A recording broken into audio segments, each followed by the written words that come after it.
Welcome to The Authentic Life with KL, the podcast where we throw out the rule book, where we dive in head first to the real and raw, unapologetic journey of living the best life. That includes lots of music. This is your go-to space for empowerment, for deep healing and owning your authenticity like the boss that you are. We're here to break down walls and slay self-doubt. Vibe to the soundtrack of your soul. With every beat and lyric, we'll move through stories that heal and empower. You can live your fullest and most badass life. Welcome to The Authentic Life with KL. This episode of The Authentic Life with KL is brought to you by Break the Silence, a nonprofit created using music as a platform to raise awareness for mental health, suicide prevention, and recovery of all kinds, offering hope and starting the hard conversations to bring communities together. Hey guys, it's Kitty, and today I have with me Joey Cox from Layne's Calling. How are you? Wonderful. Thank you for having me. Thanks for jumping on. I'm excited to learn a little bit more about you and kind of your journey. So, my first question is this. It's always this.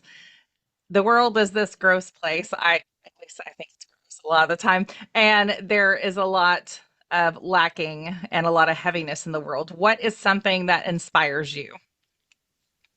That absolute thing, just the heaviness of the world and being able to help other human beings. I think a lot of times society as a whole tends to forget that people are first and foremost still people. Um, I actually kind of talked about this with a friend last night. I feel like internet culture has kind of separated a lot of people from having normal human interaction. We have become so conditioned to those surface interactions that we don't know how to withhold um, a conversation of substance for longer than 5 minutes.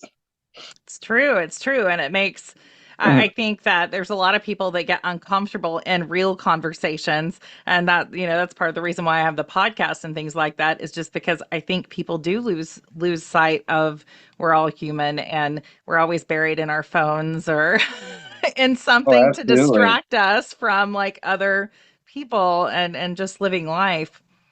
Yeah. Your music does touch a lot on mental health. Have you had any pushback from people or from, I guess, supporters, listeners, radio, anybody in the industry on talking about mental health within your music?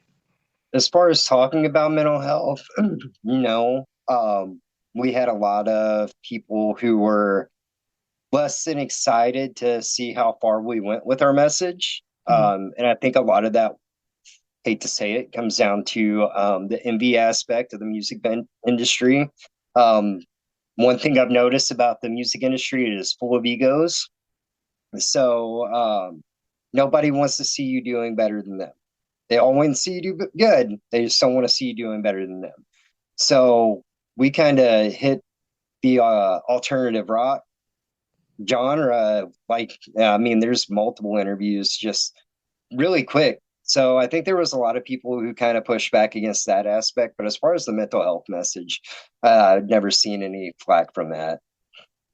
Did you or have you had a hard time? We're called The Authentic Life because we're trying to work with just humanity to find out who they really are. Have you had a hard time maintaining authenticity since you started music up until now? No, I think that's one thing I've kind of always prided myself on. People are gonna love me for me, and I would rather you hate me because I am who I am than you love me for somebody I'm not at all. Um, and plain and simple, I've never looked to other people for validation.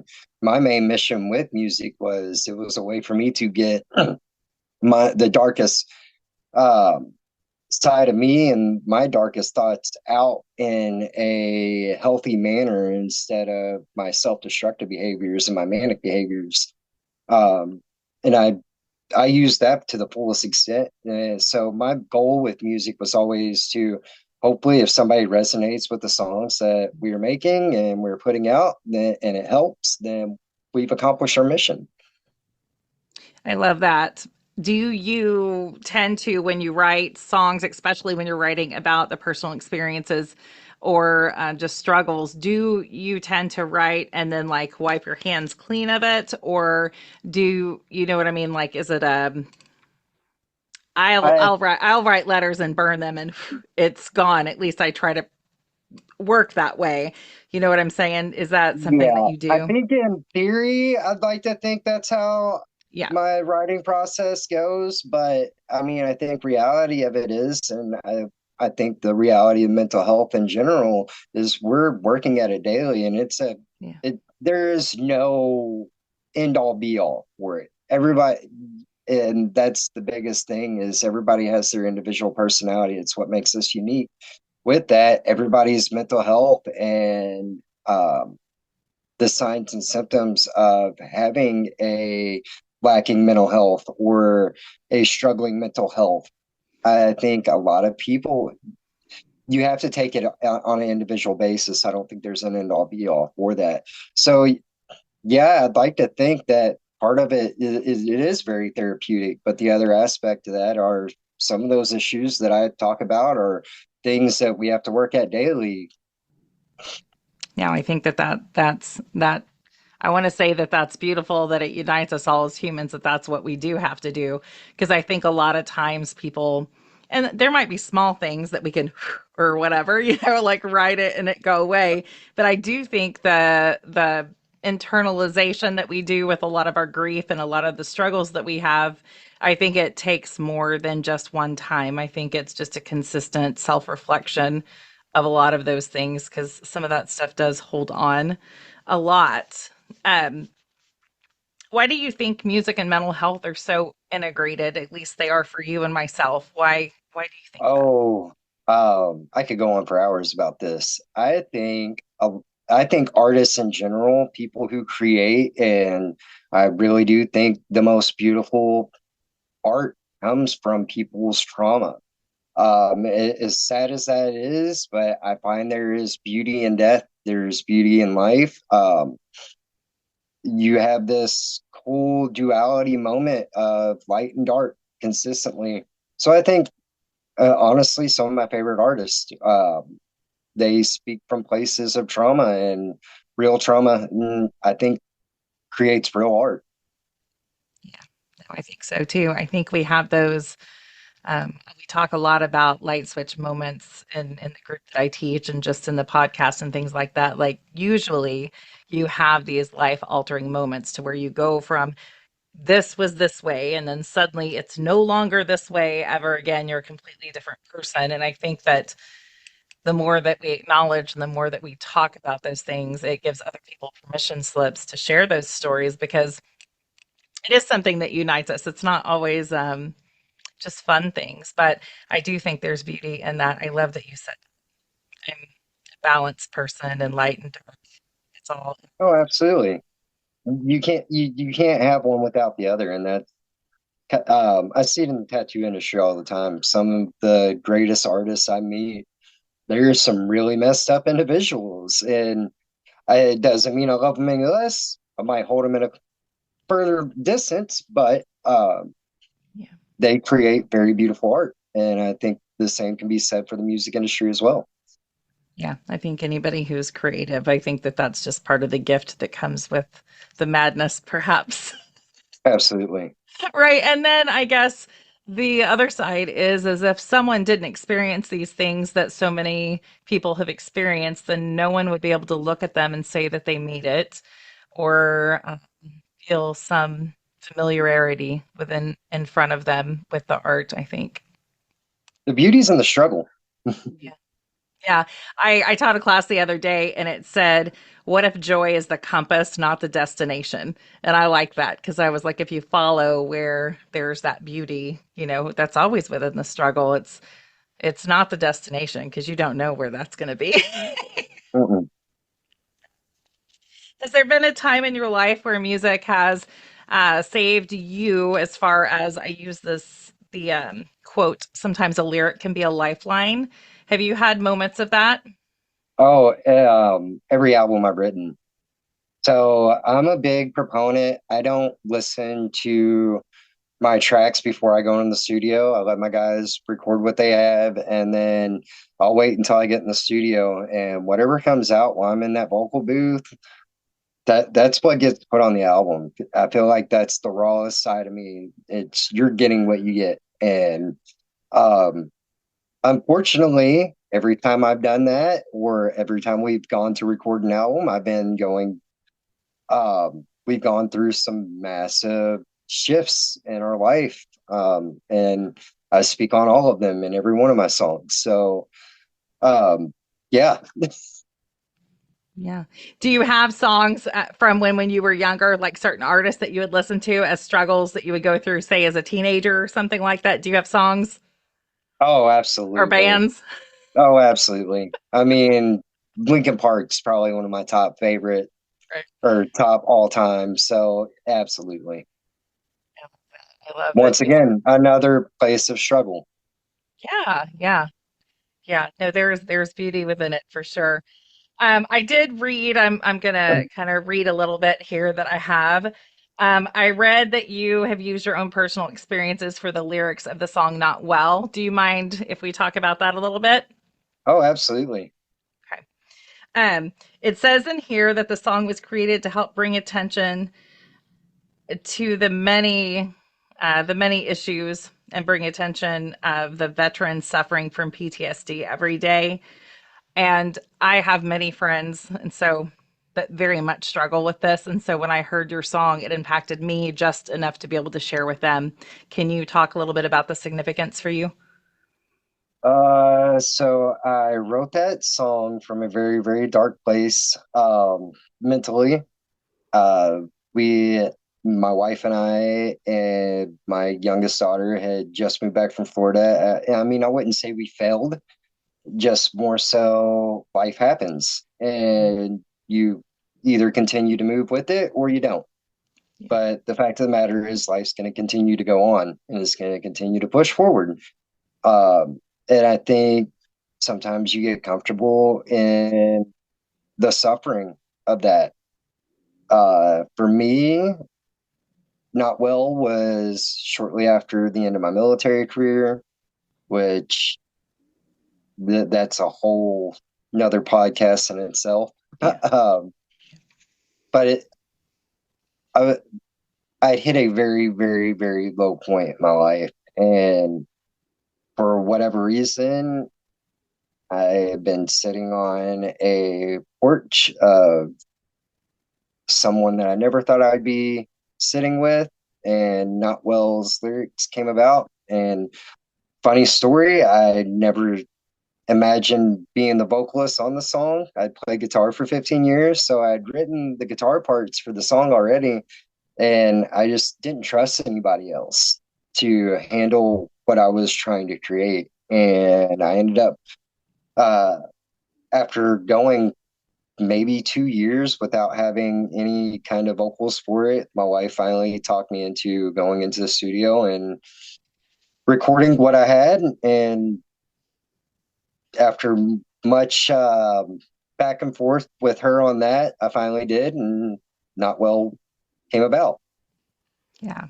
It's really impactful and grateful that you wrote that just because it does paint a picture of some of the things that I've sat with people with as well. So I do appreciate that you share your story through your lyrics very much so. Did you think that the song would be so impactful? Because I'm sure you have had people tell you Not at how all. impactful it was to them. Yeah, no, my big thing with it was, like I said, I was in a very, very dark place, and that was my way, my therapy.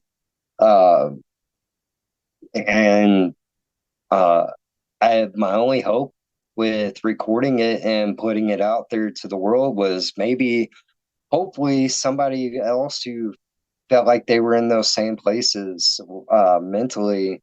Hopefully, they could grasp onto that, and it would help them in a darker time. Yeah, And I so to hear definitely. that so to hear that it has helped people in such a way, that's all the validation I need as an artist. Yeah, I love that. I think that so many times I hear especially with my veteran friends that do struggle with the PTSD. It's like I think people think a lot of time that um, if you'll just give me a chance, I'll come in and fix you, or different things like that. And I found that in those times, they just want someone to sit there because no one really knows those places that their mind goes. And so I the fact that they could see it and say, me too, someone else has felt this whenever it's not talked about very much, especially within, I say men overall, and especially within veterans, it's not talked about. Oh, absolutely. Um, and the unfortunate side for the veteran aspect, especially guys who walk with the combat MOS, we're taught when we come back from Afghanistan or our deployments, you don't talk to psych because that's the end of your career. You can't carry a gun, you can't work in your field. So a lot of these guys go years without ever being diagnosed, and then most of the time it's too late. And then we sit back and we go, well, why do we have 22 guys a day taking their own lives? Well, because they're not talking.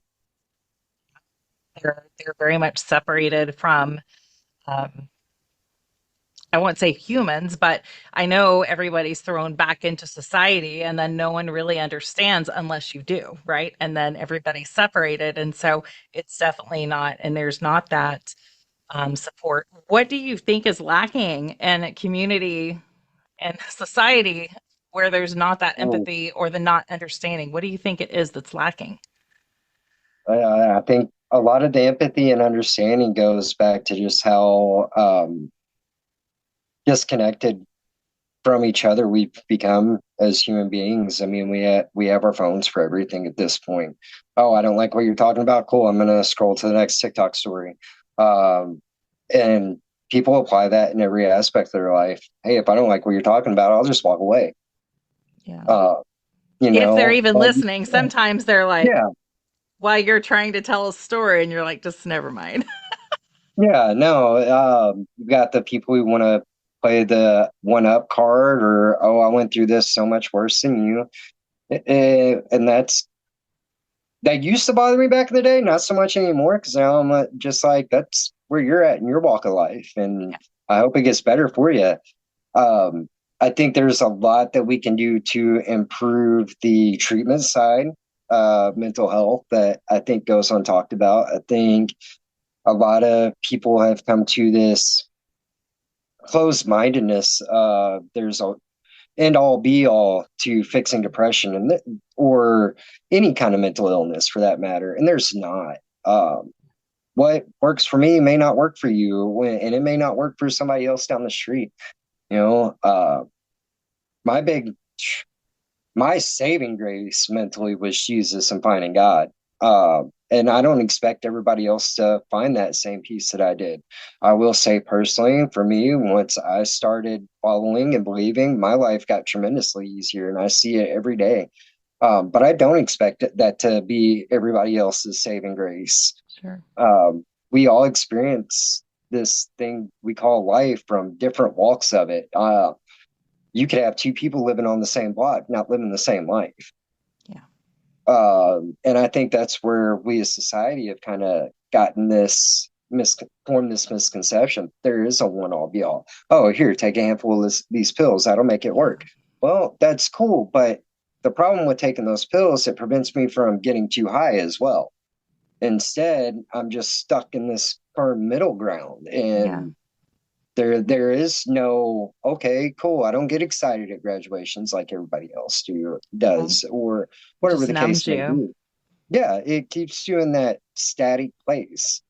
So I think we need to start looking at the treatment of mental health before we can start figuring out the fix for mental Yeah. And I think looking at it on health. an individual basis, because some people can struggle with depression and be just fine for like 5 years and something happen and then them tank and then no one knows anything's really wrong with them because no one really knows what's behind the smiles of everybody. So the individuality is really important with all, I think, all treatment. Whether it be in treatment, whether it be with friends, going to church, whatever it may be, but it's definitely lacking. That's that's Absolutely. that's true. That's true. Do you have another song that you want to talk about that may have a meaning for you that is impactful for you? Really, any song on our initial EP that was released by Pavement what came from a dark place. The song "Break Me" that was kind of my cool. This world can completely beat me down and continue to do so, but at the end of the day, I'm still going to get back up. And that was kind of the message with that song. I noticed on the album I had a lot of songs that were kind of just okay. I'm hitting on this is what I'm going through and this is what I've been through, but how do I recover from this? Yeah. Yeah. What is the difference between your, I would say mental health, but maybe just your life in general from before when you felt like you were falling and there was no hope versus when you started following Jesus or when you started going to church? What was there a turning point when that happened or was it just kind of a gradual? Uh, yeah, I got to a point where I was going to lose everything I cared about in my life, and it's really weird. People find Jesus at their, and I don't want to say their lowest points, but I feel like people find Jesus when they need him most. And that's kind of where I was at. It was okay, I'm going to lose everything where I'm going to change my life in a very drastic way. And there was no middle ground there. It was to the point where you might not wake up tomorrow at this point. So we got to make some changes and it's got to be quick.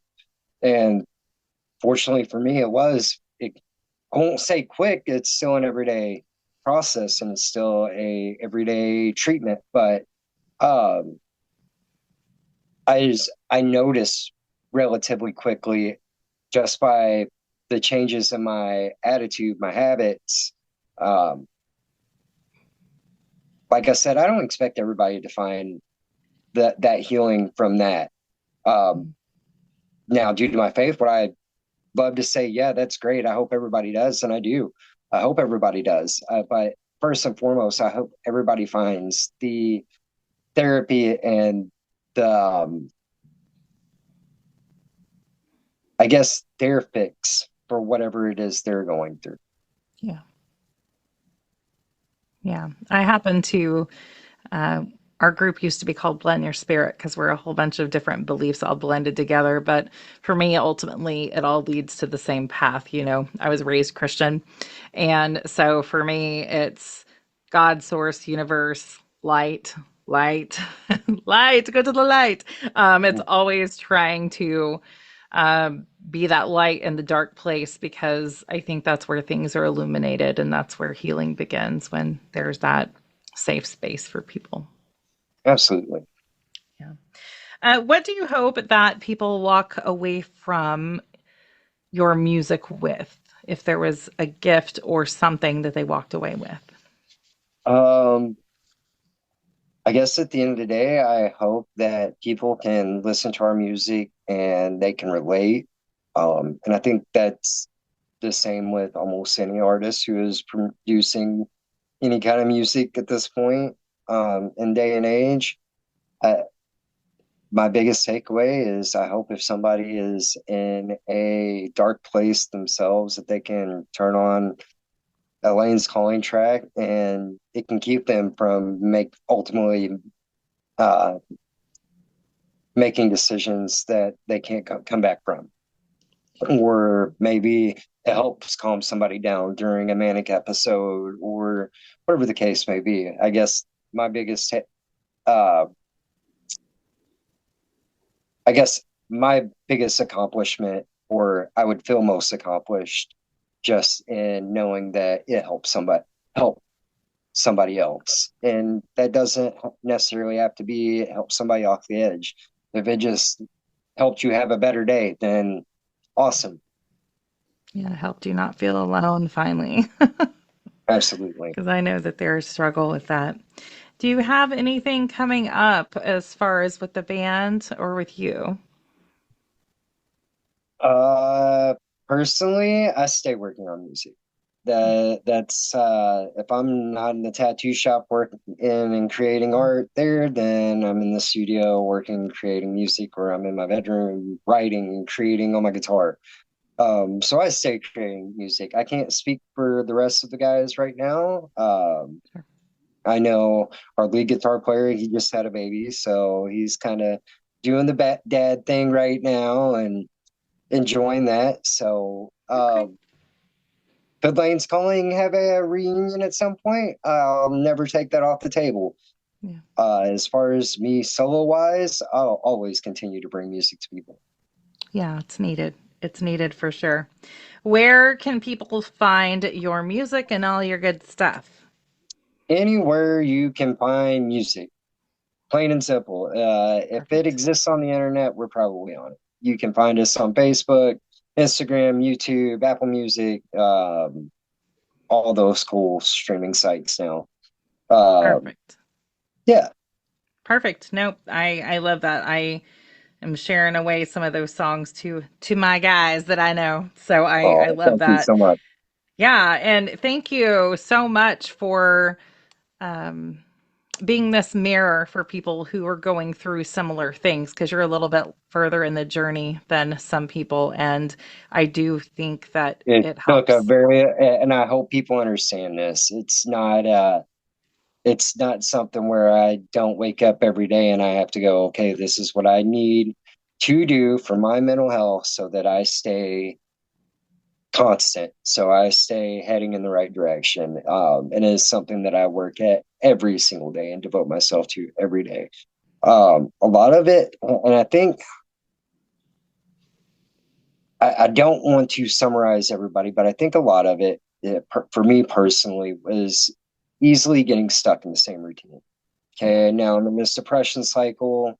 This is what I'm going to do day in and day out. I'm going to dread waking up. I'm going to dread doing this. And I think that's where people misconceive with depression. It's the absolute, I dread doing the smallest task out of the day. So, God forbid you ask me to do something bigger than myself because I'm going to have a complete nuclear meltdown. Yeah. Sometimes Um, taking a shower is all you can do that day if you're yeah, depressed, and and that's okay. it takes every ounce of energy out of you to do that. Yeah. So I don't want people to think that seeing me now, that this is where I was always at. No, it took years of struggle and heartache and just going through it. But now I've kind of figured out, okay, this is what works for me. This is how I get from day to day, and that's the other aspect, just treating it day by day. We're humans and nothing is constant. Yeah. Absolutely. Self love is paramount. Self love is Yes, paramount. don't ever skip that part of it. Yeah, I think that we're taught that self love and taking care of yourself is selfish. And in the end, if we don't take care of ourselves, we can't take care of everyone else or even help anyone else that's struggling, really. Um, that's just the reality of it. Don't use the bricks you're building your house with, giving them away to everybody else, because then everybody else is going to have their house built, and you're just going to be left with a pile of nothing.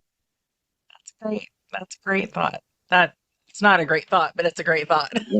Yeah, It's a great no, and comparison it's because it yeah. is. It's true.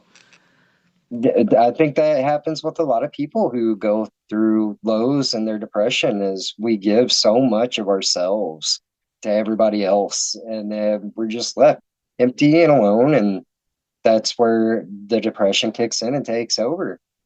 Yeah, and I think Uh, it's hard because I feel good when I'm doing things for other people. But there is, again, with anything, too much of it is not healthy either. If you're doing it a lot of times, it's that way you don't have to look at your own stuff oh, usually. absolutely, absolutely. So we need to not do that either. So it's just this fine balance of it. And I don't know. I think that if we just talk more about it, then it would be better all the way around. Well, and that's the other aspect to it. It's scary if you look at the numbers of depressed people now as compared to 20 and 30 years ago, it's astronomical. But if you look at the shift, the cultural shift that we've had, what was introduced 20 to 30 years ago, we have the internet. And now we have, I think humans are social people. We need that social interaction. So not having that and being able to replace that with a screen on our hand. Okay, I want to wake up and go to Italy today. Well, I can do that because I have the power of the internet at my hands. I think that instant gratification, it's kind of disconnected humans from what life really is. Yeah, I think you're right. And I think the need for community is really important, even though a lot of times, and I myself am guilty, like I do not want all these people. I like nobody Oh, needs to know my business, whatever it is. But I think that there is beauty and vulnerability with boundaries. but I think that there is that, like it used to be, like everybody lived in a community, everybody helped each other, everybody, you plant this and I'm going to do this and you hunt, and now we're all separated in our own homes and we're terrified of each other because we've been hurt or what we've been told, all those different things. oh, Just absolutely. tragic. So I always end the podcast with this question. If someone came to you and they were struggling, what is some words of wisdom that you would give them? That's hard because this goes back to an individual basis. I think goes back to societal norms. We want to offer that cookie cutter response to everybody. Oh, don't worry, it gets better. Don't take your life today. Gets better. Fact of the matter is, for some, it doesn't always get better. Um, so honestly, it wouldn't just be words. It would be, let's sit down and have a real conversation. Let's have some real interaction. Do you want to go get some lunch? Um, and that's been my approach with anybody who I know struggle mentally. Uh, One of the great things we used to do as society back in the day, I don't know about everybody else's family, but my family used to do big family get-togethers every day, and I think that's really essential for any kind of community is just having that interaction and that okay, I know there are other people out here and they do feel like me or they do care about me. So I think um, to say it to say it at least and to say that okay, here are a few words of wisdom, I don't think you can do that anymore. I think we have to start examining things on a more cellular level. No, I love that answer because I very much, I'm like, I'll sit with you in the dark. I'm not going to sit there forever. Some of the things we do have to do ourselves, but we can Absolutely. be there. We can be there, and I think one of the things I've learned is that I can ask, are you wanting me to listen or listen to respond? Has been a huge thing for me too, because sometimes they don't want a response. They just want a body there that deems them as valuable to sit there with them, and that's okay too. I met this 73-year-old veteran back in December of this year. And at first, I was very hesitant on because I didn't know anything about him at first. All I knew him as was the homeless man who carries all of his belongings up and down the street in front of my house in a basket every day. Um, and one night it was starting to storm here, and I had seen him under a bridge and went down. And the first thing I wanted to do was offer him money, but he didn't want it. He didn't want the jacket I was offering him or the shoes that I was offering him. The only thing he wanted was human interaction. And that was something that people would pass him up day after day without offering him. All he wanted was somebody to talk to for a few minutes. So me and my wife made it our mission every time we seen Robert to go and stop and say hi and talk to him, ask him if he needed anything, but more than anything, just to listen. And it's actually kind of the story's kind of sad because I haven't seen him in a couple of months. And I say it's sad, but the other side to that is I'm hoping that he's in a place where I don't have to see him on the street anymore. Yeah. Yeah. Human interaction. If you're listening to this, human interaction. That, yeah, you asked me about the one thing I want people to take away from anything I do. Get that human interaction, that one-on-one interaction with somebody. Yeah. 'Cause you Yeah, really don't know just by listening who you're going to help. it's true. It's so true. And I mean, if you were able to help someone who was just a passerby, imagine what we can do to people that we talk to on a regular basis. Um, yeah, human interaction is huge. Thank you so much for coming on. Absolutely. Thank you for having me. Yeah, absolutely, absolutely. The Authentic Life with KL and Break the Silence are two healing missions aligning to support mental health, all wellness and recovery, offering hope and amplifying the light.